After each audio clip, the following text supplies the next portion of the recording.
Sumaiku disiram air comberan di pelaminan. Aku terpukul saat rahasia kelamnya terbongkar. Assalamualaikum warahmatullahi wabarakatuh. Selamat datang di Akar Kehidupan. Yang sudah like, komen, dan subscribe saya doakan rezekinya lancar, hutangnya lunas, dan selalu diberi kesehatan. Sebelum kita lanjutkan kisahnya, absen dulu kalian nonton dari kota mana? Tulis di kolom komentar. Bismillah, mari kita mulai kisahnya sekarang. Langit hari itu bersih tanpa awan, matahari memancarkan kehangatan lembut yang nyaman di kulit.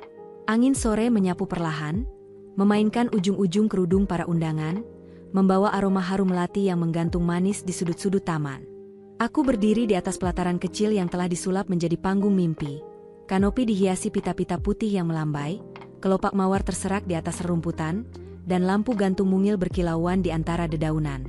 Senyumku mengembang. Jemariku menggenggam erat tangan Danar yang dingin dan sedikit lembab. Ia melirikku, lalu membisikkan sesuatu yang membuat dadaku hangat. Kamu luar biasa hari ini. Aku hanya menjawab dengan senyum malu. Akhirnya kita resmi bersama, ucapku lirih. Danar mengangguk perlahan, sorot matanya menatapku seakan dunia tak lagi bergerak. Di sekitar kami, suara gesekan biola, tawa-tawa kecil, dan langkah kaki para tamu membentuk latar yang terasa seperti lukisan hidup. Aku yakin, ini definisi bahagia, ketika orang-orang tercinta berkumpul menyambut awal kisah cinta. Sebelum naik ke pelaminan, ibu memelukku erat. Matanya sembab, namun wajahnya memancarkan kebahagiaan. Ayah menepuk bahu Danar dengan bangga, seolah menyerahkan tanggung jawab besar yang penuh kepercayaan. Sepupu-sepupuku sibuk membidik kamera, tertawa dan bercanda di sela momen yang tak ingin mereka lewatkan. Semuanya begitu sempurna. Terlalu sempurna hingga rasanya mustahil ada celah. Tiba-tiba, dari arah pintu masuk, terdengar pekikan. Suara seorang perempuan. Keras. Penuh amarah. Mengoyak keheningan seperti pisau menembus kain halus. Danar. Dasar pengkhianat. Suasana seketika membeku. Musik berhenti mengalun. Percakapan lenyap. Langkah kaki membatu. Semua mata menoleh ke arah sumber suara. Di ujung taman yang mulai sunyi, sesosok perempuan muncul dari kerumunan yang membuka jalan. Bibi Rani, sosok yang tak pernah terbayangkan akan hadir hari itu, melangkah dengan goyah, wajahnya memerah karena emosi, dan di tangannya sebuah ember hitam. Air menetes-netes dari tepinya. Sempat terlintas dalam benakku, mungkin ini hanya salah paham. Mungkin Bibi hanya, tapi kalimat itu terputus. Karena apa yang terjadi selanjutnya menghempaskan semua ilusi kebahagiaan yang sempat kami rasakan. Dan sejak saat itu, aku belum tahu bahwa hidupku tak akan pernah kembali seperti semula. Ya Allah, Bu Rani, seru seorang pria tua dari arah kerumunan. Suaranya serak, nadanya tergesa, seperti mencoba menghentikan sesuatu yang sudah terlambat dicegah. Spontan aku menoleh, dan di sanalah sosok Bibi Rani berdiri. Wanita yang dulu ku kenal sebagai figur lembut dan penuh senyum kini tampak asing, hampir menakutkan. Langkahnya mantap, matanya membara penuh murka yang tampaknya telah lama ditahan. Kain batiknya lecek, rambutnya aut-autan, dan di tangannya tergenggam ember hitam yang meneteskan cairan pekat ke rumput. Bau menyengat langsung menyambar, seperti got atau limbah busuk yang lama mengendap. Bibi? Aku berseru, namun suaraku tenggelam dalam hiruk-pikuk kekagetan para tamu yang mulai berdiri, panik dan tak paham. Di sampingku, Danar terkejut, tubuhnya menegang. Tapi semua bergerak terlalu cepat. Dalam sekejap, Bibi Rani sudah berada tepat di depan pelaminan, mengangkat ember tinggi di atas kepalanya. Wajahnya mendongak, napasnya berat, seperti mencoba menahan emosi yang meluap dari tubuh kecilnya. Laki-laki macam apa kau ini? Bentaknya, lalu tanpa ragu, ia melempar isi ember itu dengan gerakan penuh amarah. Air hitam itu melesat di udara, membentuk cipratan menjijikan, sebelum menghantam wajah dan tubuh Danar dengan suara tumpah yang memekakan. Teriakan menggema dari segala penjuru. Ibu menutup mulutnya, tubuhnya gemetar. Ayah berusaha berdiri terburu-buru, tapi kursinya tersangkut kaki. Musik berhenti mendadak. Nyaris seperti ditarik paksa dari udara. Beberapa tamu wanita menjerit sambil berlari menjauh, sebagian tergelincir karena rok panjang yang terinjak. Danar berdiri membatu, matanya tertutup, lalu perlahan terbuka, menatap ke tanah. Diam. Tak satu kata pun keluar darinya. Tak ada reaksi. Dan itu, keheningan itulah yang paling membuatku gentar. Air comberan itu menetes dari rambutnya, menyusuri leher, membasahi jas putih yang kini dipenuhi noda kelam, meresap ke dasi dan celananya. Bau menyengat, menusuk, menghapus wangi bunga yang sebelumnya memenuhi udara sore itu. Seketika semuanya berubah. Bukan lagi taman impian, tapi seperti mimpi buruk yang bangkit di siang bolong. Ya Tuhan. Aku memekik, menutup hidung, tapi tubuhku tak merespons. Kaki seperti menancap di tanah. Aku hanya bisa memandang Danar, terpaku di tempatnya, wajahnya kosong, seperti tak lagi hadir dalam tubuhnya sendiri. Diamnya menancap lebih tajam daripada makian. Bibi Rani masih berdiri di sana, napasnya memburu, tangan bergetar memegang ember yang kini kosong. Dunia seperti membeku, matahari yang tadi hangat terasa menyengat kulit, suara jangkrik mengusik, dan waktu berjalan seperti diseret, lambat dan berat. Aku ingin lari dari tempat itu. Tapi aku tak bisa. Yang bisa kulakukan hanya berdiri, membeku, dan bertanya dalam hati. Apa sebenarnya yang telah terjadi? Dan, mengapa Danar tetap diam saja? Tubuhku kaku, seperti disihir menjadi batu di tengah siang bolong. Napas terasa tertahan di tenggorokan, menggantung di antara dada dan udara, seolah paru-paruku menolak menerima kenyataan yang baru saja terungkap. Di tangan Bibi Rani, ember hitam masih tergenggam erat, kosong, tapi masih meneteskan sisa cairan kotor yang membentuk noda gelap di atas rerumputan, menyatu dengan kelopak mawar yang kini tampak seperti serpihan tragedi. "Bibi, kenapa?" ucapku pelan, nyaris tak terdengar. Suaraku tercekik, menggigil seperti tubuhku. Gaun putih yang sebelumnya terasa ringan dan indah kini berubah menjadi beban.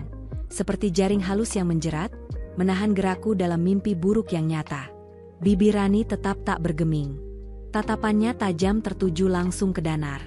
Matanya sembab dan merah, tapi tak ada air mata yang jatuh. Itu bukan pandangan sedih. Itu api dendam yang menyala, amarah yang telah lama dikubur dan kini bangkit seperti badai. Rahangnya mengeras, satu tangannya mengepal dengan begitu kuat hingga buku jarinya memutih. "Masih pantaskah kau berdiri di sana?" Suaranya melengking, mengguncang udara seperti gelombang kejut. "Berlaku seakan kau lelaki terhormat? Suci? Layak dihormati? Dasar pengecut busuk." Suara gemuruh bisikan mulai menyebar di antara para tamu. Seorang ibu buru-buru menggandeng anaknya menjauh. Ayahku terlihat ragu untuk campur tangan, tubuhnya setengah berdiri.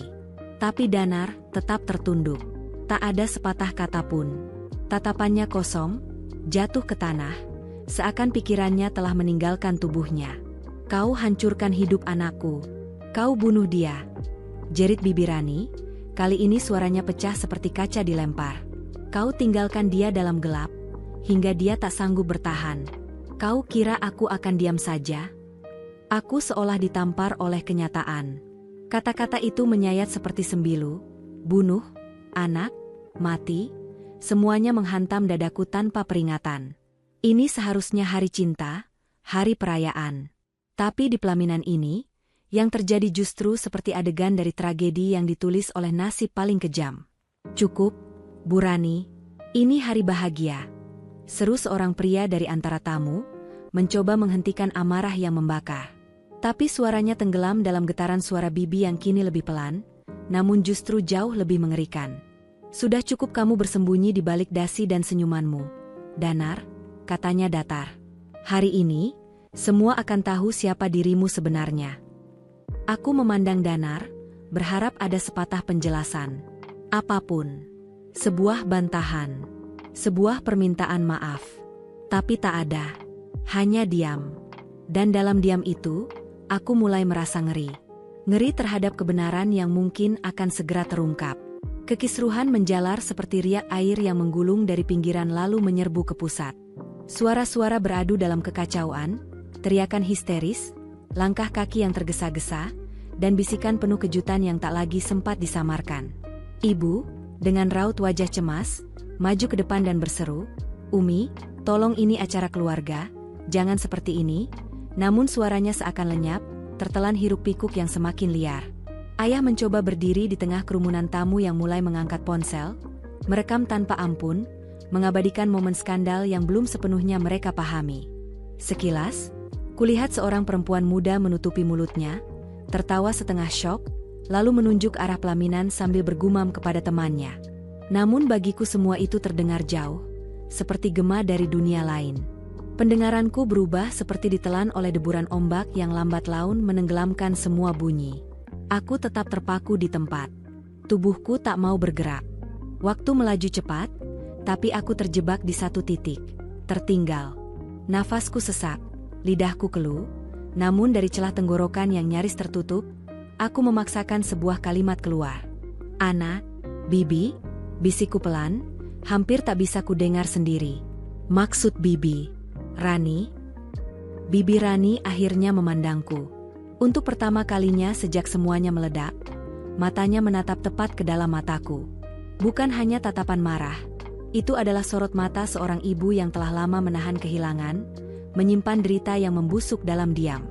Ia mengangguk perlahan, dan saat ia bicara, suaranya terdengar berat, seperti menyeret beban dari dasar tanah. "Ya, Rani," katanya pelan. "Putriku, yang kalian kira meninggal karena kecelakaan. Yang kalian doakan dengan air mata, padahal kalian tak pernah tahu dia tak mati karena takdir, Dara. Dia mati karena dihancurkan oleh pria yang kini kau sebut tunanganmu."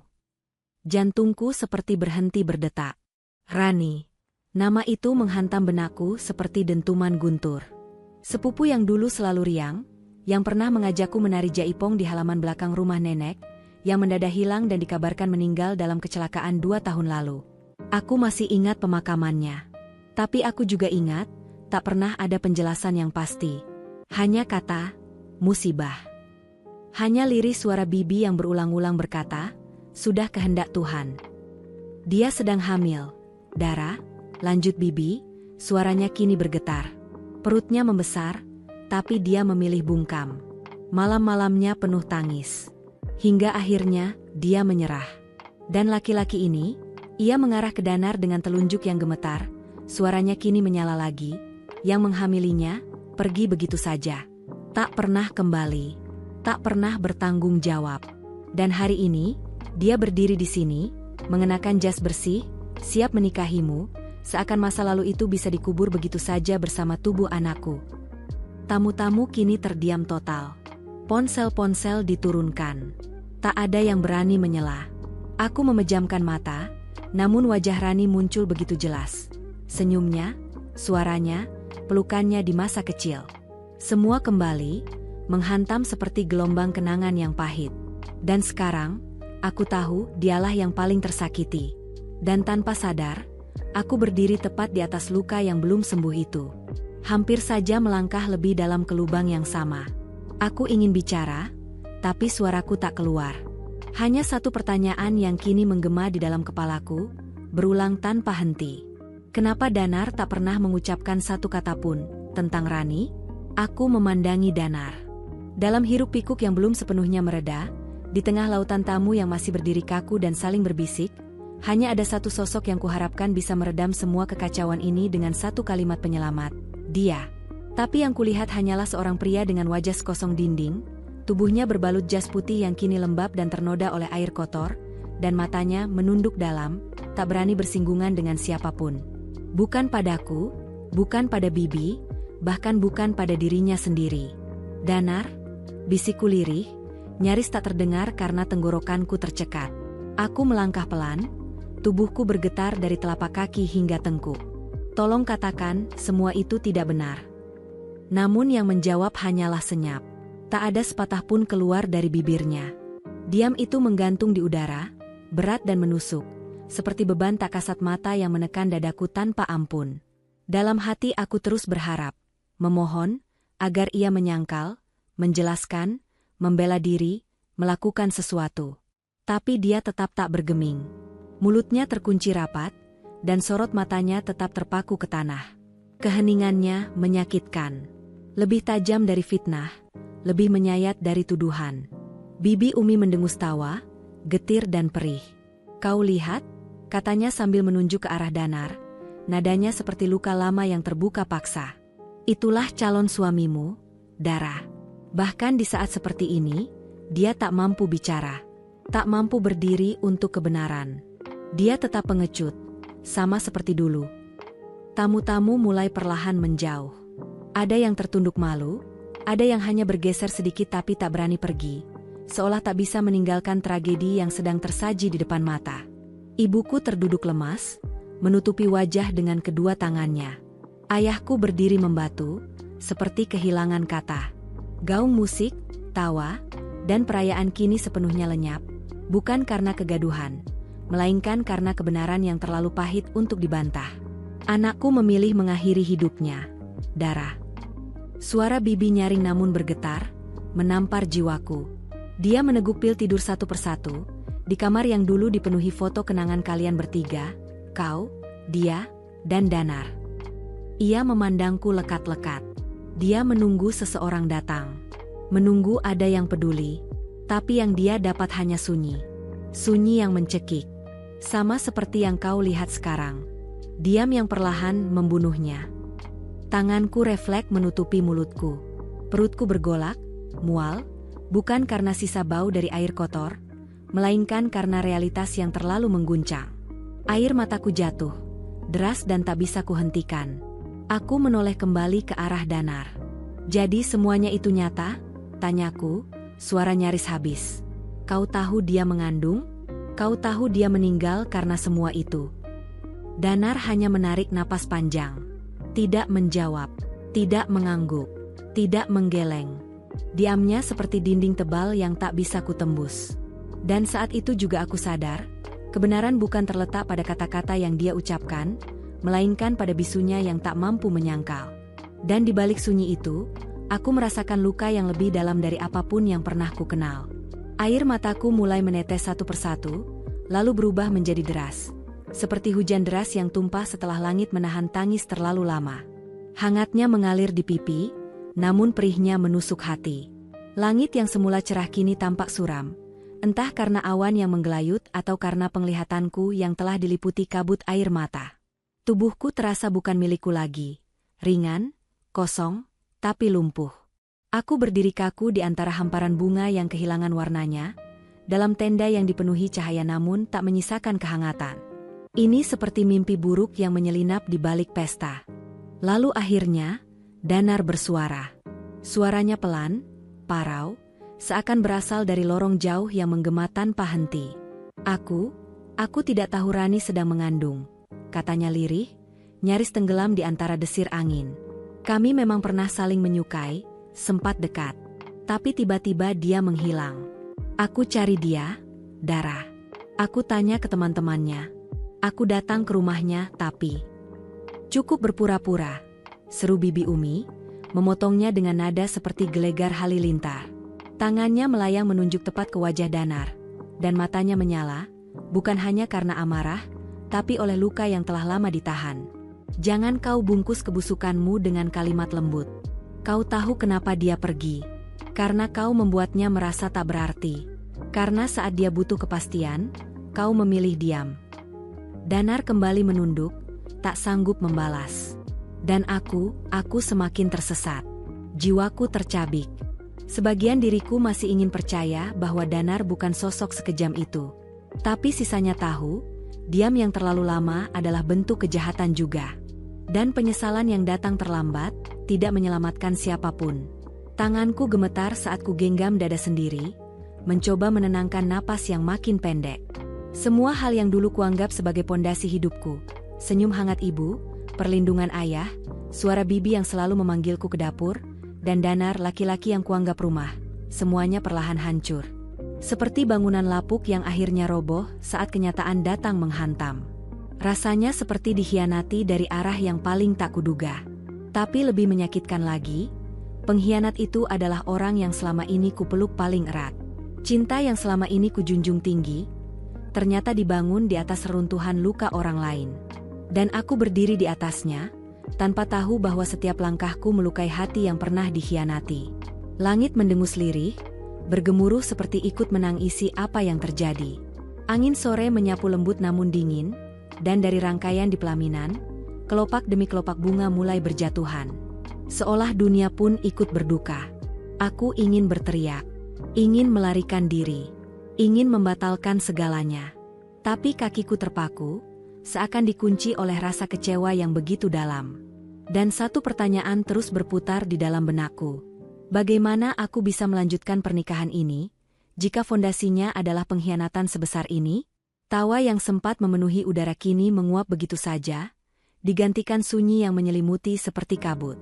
Alunan musik yang tadi mengiringi langkah bahagia kini tinggal bayang-bayang samar di ingatan. Satu persatu tamu beranjak pergi dari tenda megah itu, tak ada lagi tepuk tangan, hanya lirih bisik-bisik yang memotong udara. Mereka yang sebelumnya tersenyum lebar dan memberiku pelukan hangat, kini menatapku dengan iba, seolah aku bukan lagi calon pengantin yang mereka sambut tadi. Aku merasa kosong, seperti patung porselen retak yang ditinggal di tengah panggung yang telah sepi.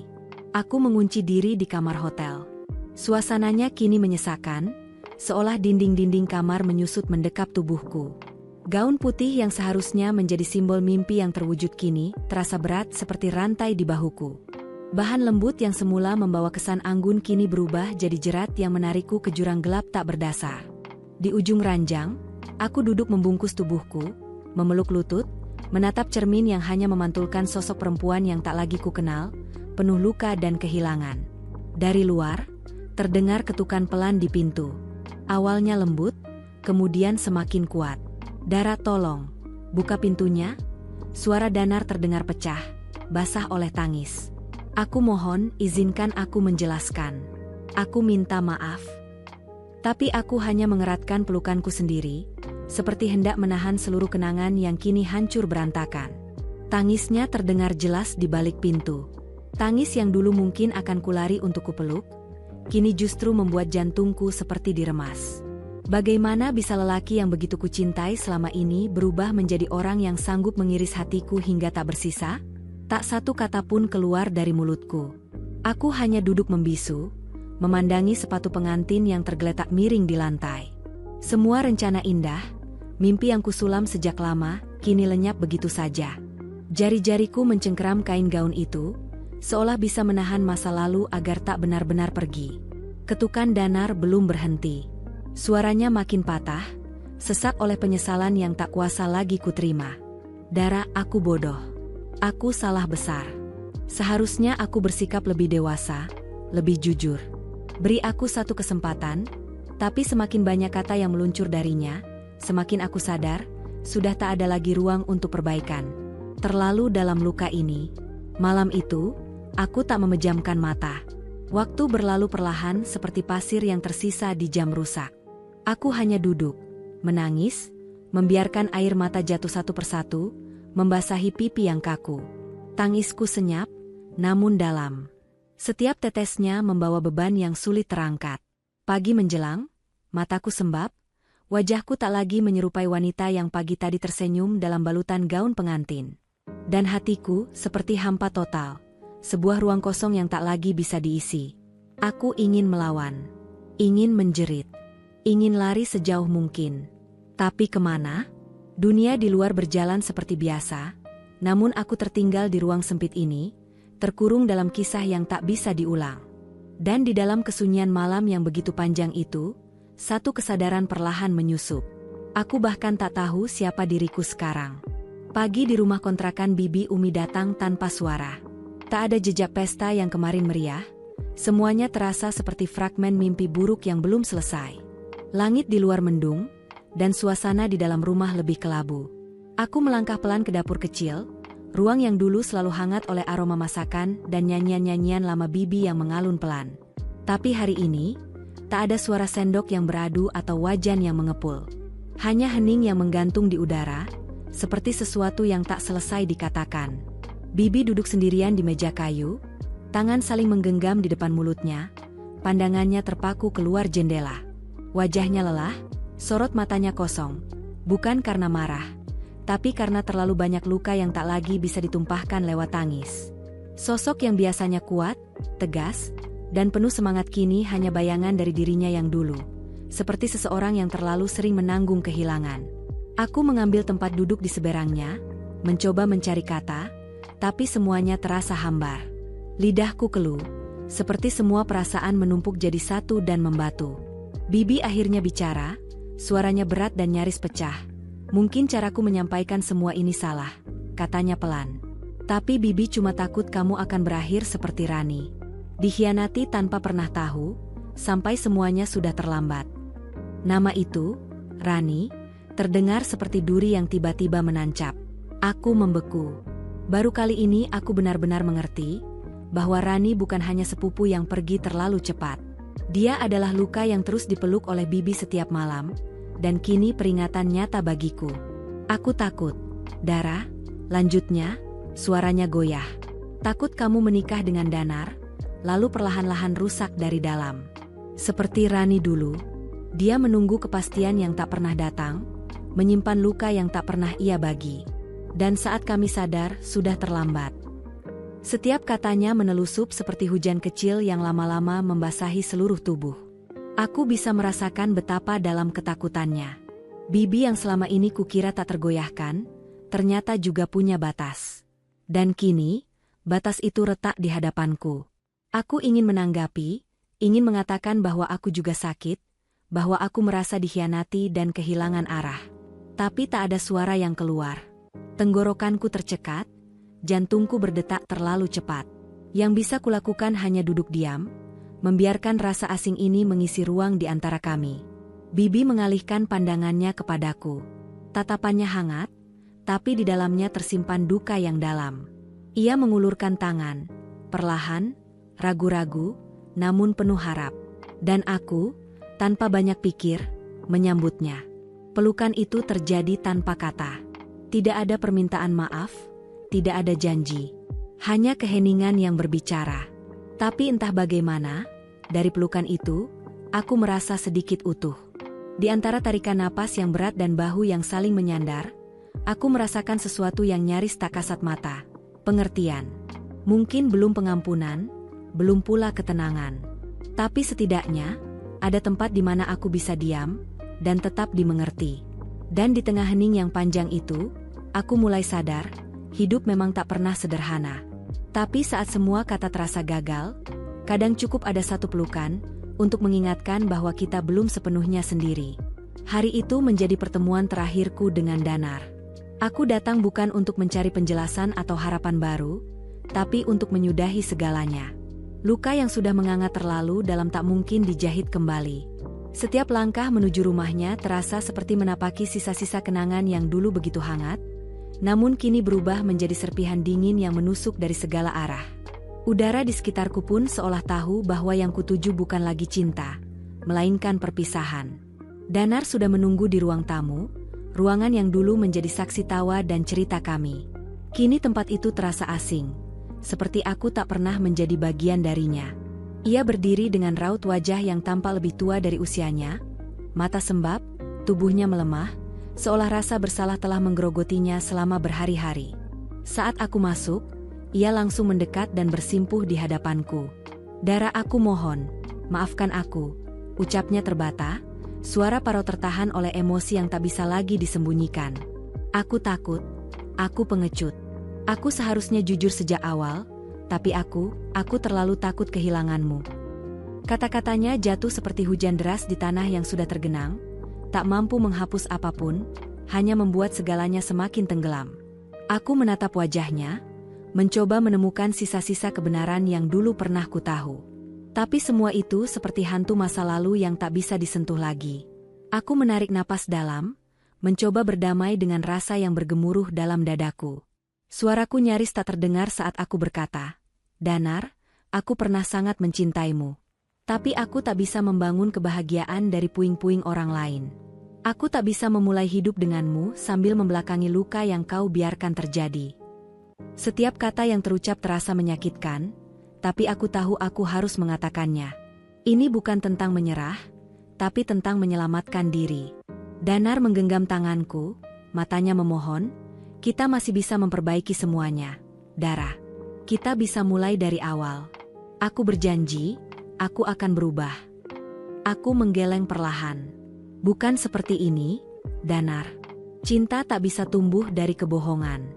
Kau membiarkan Rani terpuruk sendirian, Kau memilih diam saat seharusnya jujur. Itu bukan cinta, itu pengkhianatan. Lalu aku menunduk, menatap cincin yang selama ini melingkar di jari manisku, simbol dari mimpi yang kini tak lagi bisa kugenggam. Dengan tangan yang bergetar, aku melepas cincin itu dan meletakkannya di telapak tangannya. Denting logamnya saat menyentuh meja terdengar seperti gema perpisahan yang tak bisa ditarik kembali. Ambillah, bisikku. Biarkan cincin ini menjadi pengingat bahwa cinta yang dilandasi kepalsuan tak akan pernah menemukan akhir yang indah. Danar hanya menatap cincin itu, seakan berharap waktu bisa diulang. Tapi ia tak menyentuhnya. Tak ada lagi janji yang bisa mengembalikan segalanya. Hanya keheningan yang menyelimuti kami, dan sebuah kesadaran, kami sudah terlalu jauh untuk kembali. Dengan langkah perlahan, aku berbalik meninggalkannya. Pintu yang kututup di belakangku seperti menandai akhir dari sebuah bab yang tak akan kubuka lagi. Meski hatiku masih remuk, langkahku terasa lebih ringan. Ada luka, ada kehilangan, tapi juga ada kelegaan. Aku tahu, aku meninggalkan sebagian diriku di sana. Tapi aku juga tahu, untuk pertama kalinya dalam waktu yang lama, aku berjalan menuju kebebasan. Menuju lembaran baru, meski masih belum tahu akan seperti apa. Pernikahan itu tak pernah terlaksana. Tak ada dekorasi mewah, tak ada barisan tamu yang tersenyum sambil melempar bunga, dan tak ada darah di pelaminan dengan senyum penuh harap. Semua rencana yang pernah disusun rapi kini, hanya tinggal kenangan yang mengendap dalam sudut hati. Bagi sebagian orang, mungkin itu akhir yang memalukan. Tapi bagiku, itu adalah penyelamatan terakhir. Bukan dari Danar, tapi dari diriku sendiri yang hampir hilang. Sore itu, aku pulang ke rumah kontrakan Bibi Umi. Langit diselimuti mendung tipis, dan aroma hujan masih menguar dari tanah yang belum kering. Jalanan sempit tetap dipenuhi suara motor yang berlalu lalang, tapi hari itu terasa berbeda. Lebih sunyi, namun justru terasa lebih jujur. Saat aku membuka pintu, pandanganku langsung jatuh pada sosok Bibi Umi yang duduk di lantai dapur. Ia sedang mengupas bawang dengan tenang, diiringi alunan lagu lawas dari radio tuanya. Ketika matanya menangkap kehadiranku, sorotnya langsung berubah sendu. Tak ada kata sapaan, hanya tatapan yang menyimpan rasa bersalah dan rindu. Aku mendekat, lalu merengkuhnya dalam pelukan. Tak ada dialog, tak perlu penjelasan. Dalam diam, kami saling menyampaikan apa yang dulu sulit diucapkan. Pelukan itu bukan sekadar penghiburan, tapi sebuah penerimaan. Air mata pun jatuh tanpa perlawanan.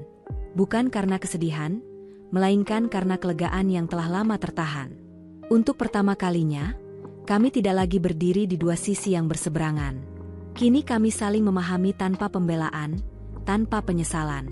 Bibi cuma nggak mau kamu terluka seperti Rani dulu, bisiknya lirih, gemetar. Bibi cuma takut kehilangan lagi. Aku mengeratkan pelukan sambil membalas dengan tenang. Sekarang aku paham, Bik. Aku ngerti. Malam itu kami makan seadanya. Nasi hangat, tahu goreng, dan sambal buatan Bibi. Kami duduk berhadap-hadapan di lantai seperti dulu, jauh dari kemewahan, tapi hati kami terasa lebih utuh. Tak ada pesta atau gaun putih, tapi damai yang kurasakan jauh lebih nyata dari segala kemeriahan yang pernah dirancang. Sejak hari itu, aku memulai hidup dari titik nol. Tidak lagi mengejar bayangan, tidak lagi berpura-pura kuat untuk bertahan dalam hubungan yang rapuh. Aku kembali menulis, menata pekerjaan, dan meniti hari-hari dengan langkahku sendiri. Luka dari masa lalu belum sepenuhnya sembuh, namun kini aku tak membiarkannya mengatur arah hidupku. Mungkin suatu saat nanti aku akan kembali membuka hati, bukan untuk menggantikan masa lalu, tapi untuk menyambut masa depan yang lebih jujur. Mungkin akan ada seseorang yang hadir tanpa membawa luka orang lain, yang mencintaiku tanpa syarat dan tanpa perlu menyembunyikan kebenaran. Tapi sampai saat itu tiba, aku baik-baik saja. Bahkan lebih dari itu. Hari itu, aku memang tidak menjadi mempelai. Tak ada mahkota bunga di kepala, tak ada janji manis di altar. Tapi aku berdiri sebagai perempuan yang telah memilih dirinya sendiri.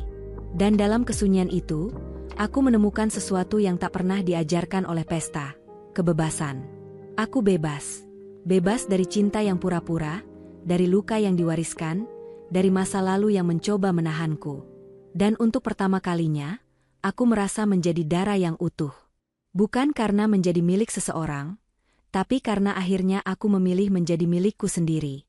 Terima kasih sudah menonton Akar Kehidupan. Jangan lupa like, komen, dan subscribe agar tidak ketinggalan kisah seru berikutnya. Sampai jumpa di video selanjutnya. Semoga hidup kita selalu diberkahi.